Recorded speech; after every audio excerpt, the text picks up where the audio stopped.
Hi boys and girls, it's me, and I'm back from Kutztown, and I'm back in the lair, and what you see here is this lump that's on my shop table here. This is an unfortunate thing, I think, but I figured it was an opportunity to have some fun and maybe make a video of it. I've been crazy busy. I was trying to get ready for Kutztown and fix other people's radios and working on my my 57-year-old station wagon and doing all kinds of crazy things that take time. So I thought it'd be fun to share with everybody out there this lump. Now what this is was an abandoned radio. It was left on a table that someone, I actually know the person who had this.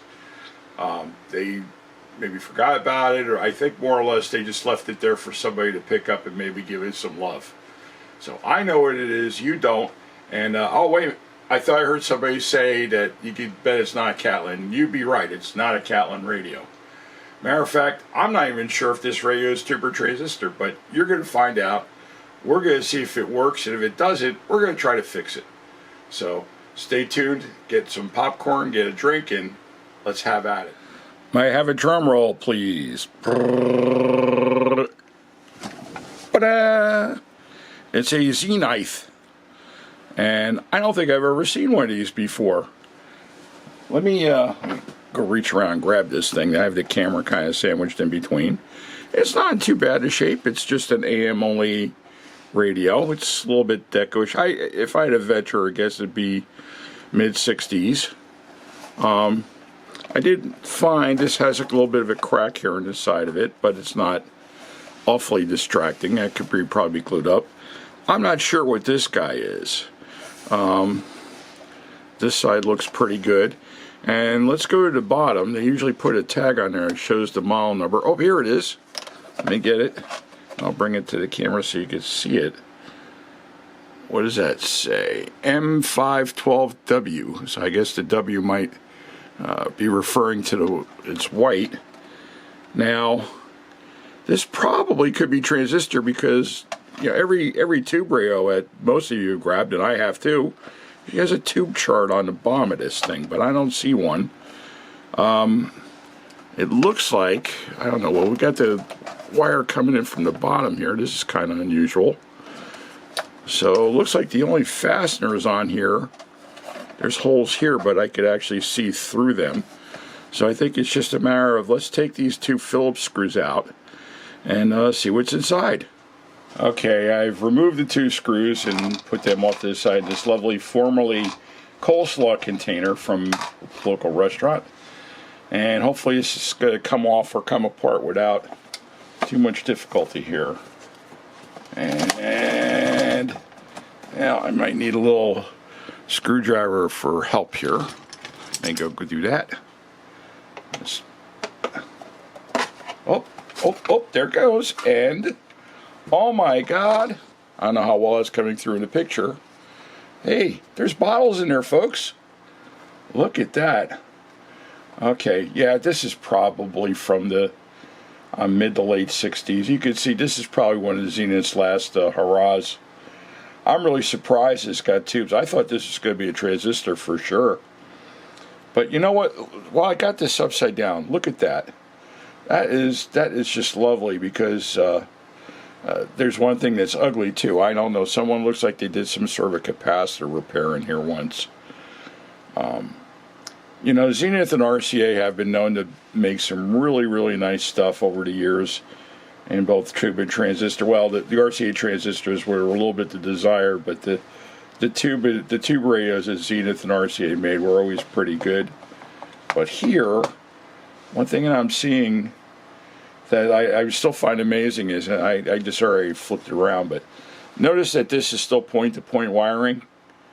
And in the latter days of RCA, before they changed over to the transistor, they were using circuit boards or tracers on a tube radio, and I don't like that because it just makes it hard to do repairs on that.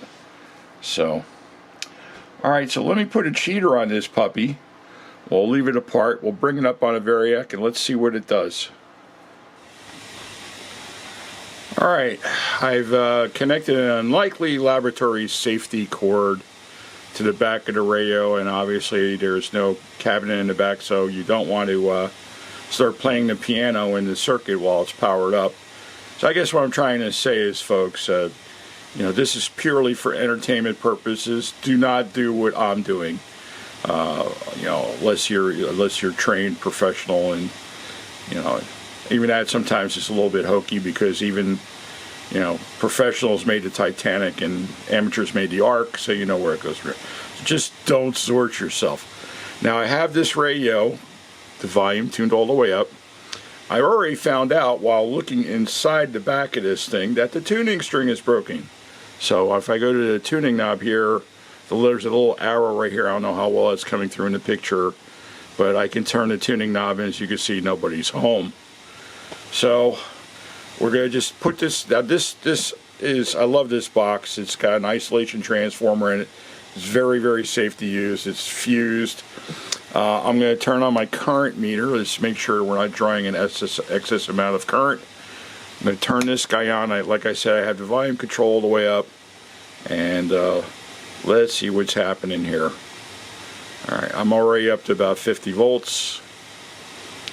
If the radio does fire up and play, it's going to probably get shop noise, because I have a magnifying glass with a LED light in it. That's going to make noise. I don't have my shop laptop on yet. So, as you can see here, the current draw right now, I'm only just I'm not even at a million. Well, 8 milliamps. 9 milliamps is 70 volts. 10 milliamps at 80 volts. 11 milliamps. So at least there's nothing completely gone, and there's a possibility that the tubes may be good, or at least the heater elements are good, because these are. Oh, I hear something. Did you hear that? Oh, don't tell me I got silver mica disease. You hear that? Let me bring this up a little bit more. I'm not scared of it. Okay. At 100 volts, 15 milliamps, and there is a hum. So we know that the capacitors that someone put in there are probably not very good. Oh, I hope I ain't got to do a silver mica repair on this. So, alright. So I guess what I could do is at least check. Maybe the next thing I'll do is I'll check all the tubes and make sure the pins are clean, and it's just not getting a poor contact from a tube or a tube socket, tube pin or a tube socket. Here are my findings so far, and this is basically it. This is the well, it's coming through on the video, hopefully. Okay, now probably not very good. Not enough light. This is the 12B6 converter tube. It has a whooped heater. Let me just put it to you like that. It just when I'm looking at it, and I looked at it on one of my Sencor Mighty Mite testers, it just it wasn't even close to marginal. So I've replaced it.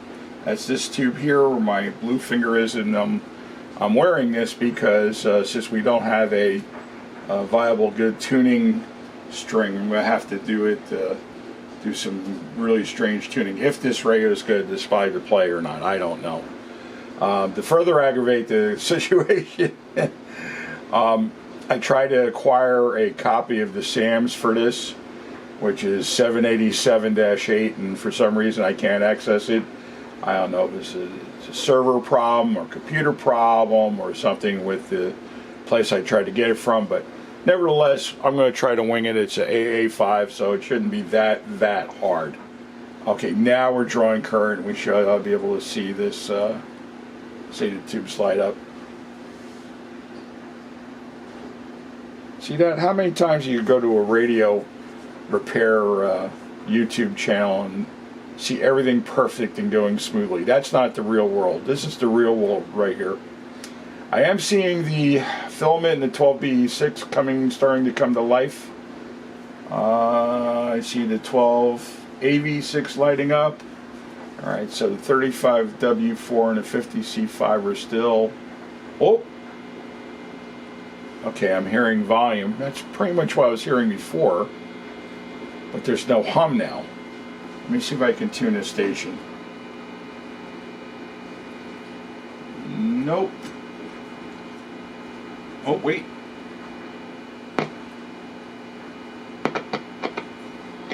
Let me check the tube sockets here.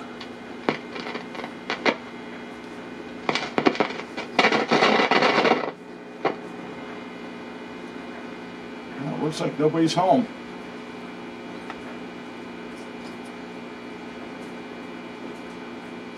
I thought I heard a station, but maybe not. I just noticed this. I mean, this was bothering me when I saw these sticking out, the bottom of the chassis, but these are two 5 microfarad capacitors doubled up in series, or parallel I should say. So this was, in essence, would be a 10 microfarad capacitor on top of another another, what is this, 30 is the blue? Or is that the red? No, 30 is the red. 50 is the blue. Oh, how do you like that? So in essence, this is a 60 mic, well no, let's see if this was paralleled with that. Oh yeah, it just adds it on there. So this is a 60 microfarad capacitor, and that's just, you should never, ever, ever do this. Ever do this. I mean, this is just nuts. I mean, this big guy here, this corporate one, may have been the original, and someone just added this on here. So I don't think this is going to fix the radio, but what I'll do is I'll take this guy out and I'll put into better or newer capacitors. I'll find a 47 and a 33, and that should at least get that part of it situated, and we'll just try it again.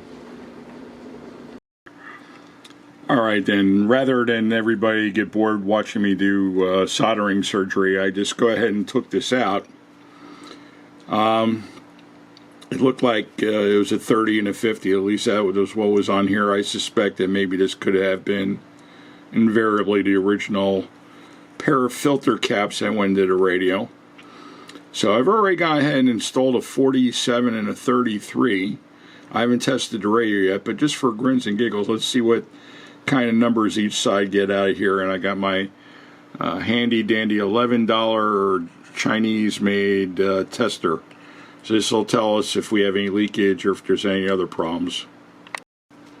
Okay, I'm connected to the 30 microfarad side of this. So let's have a look and see what it says.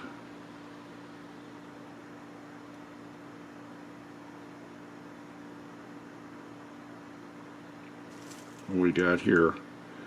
40.87 microfarad, 1.5% leakage. That's not too bad. And even the ESR, it's not too bad. But that's 10 microfarad more than what the thing's supposed to be. So that's not bad, but it's not great. It's probably okay.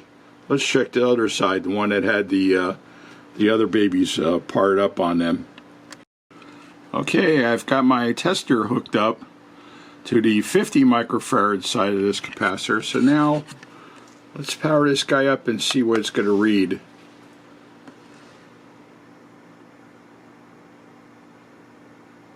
Almost 80 microfarad. And I think that might be where our problem is. That's probably a little bit too high. You know, it's really only supposed to be 50. So we're almost at 80 microfarad. The leakage, the V-loss ain't too bad, and it's still got a little bit of VSR, but I think that's probably a little bit too fat for the application here. So, all right, let me get the radio hooked up and see if it's going to play. Okay, we're all hooked up, ready to go. Let me turn my current meter on. Bring the variac up slowly. And we'll see if this is going to work or not. I did see one other minor problem with it, but I'll talk about that in a second. But let's see if this guy is going to fire up here. Alright, let me go 95 volts and see what happens here.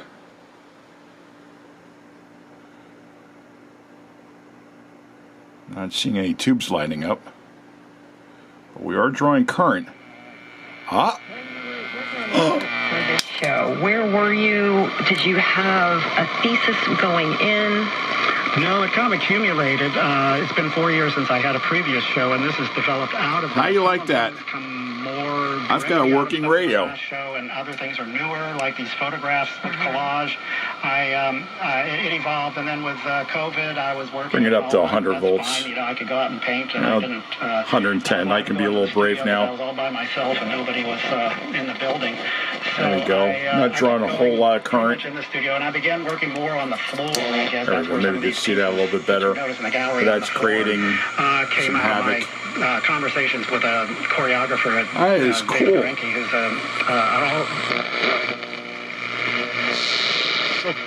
I have to do this because I have no tuning string. New AI products. Listen live weekday afternoons at 3 or on demand wherever you get your podcasts. Bloomberg. Context changes everything. Well, there you go. It's working. Two other things I noticed about this radio while I was doing the capacitors here. You look at the audio transformer here, it looks a little bit tipsy. I don't know if this is a replacement or if this is the original. It just, I don't know, it's just typically not up to scene snuff to have it sitting there kind of mounted like that, like the Leaning Tower of Pisa, which, by the way, they fixed, I think. It's not as leaning in big of a state as it used to be. So I suspect that maybe at one point in time this audio transformer has been replaced. Also underneath it is, let me flip this guy over so we can see it a little bit better. There's a 150 ohm, I don't know if this is I don't have the schematic, so I don't know for sure. That is a 150 ohm resistor, I don't know, and that's going to the 12AV6. Here's the, well, I hate to use my finger, there's the 12AV6 and here's the 50C5 here. That may be the cathode follower resistor.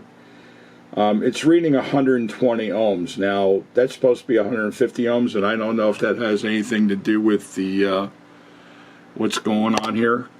There's my capacitor replacement right there. That's the 33 and the 47. So it looks like it's a happy radio for the most part, but we can kind of tweak it a little bit. I might want to, I might read this guy. This is a .047. This is going to one of the IF cans, and I forget where the other side. Oh, it's going to the switch on the volume control, ironically. So, I don't know, I might want to replace that too, or at least check it before I replace it.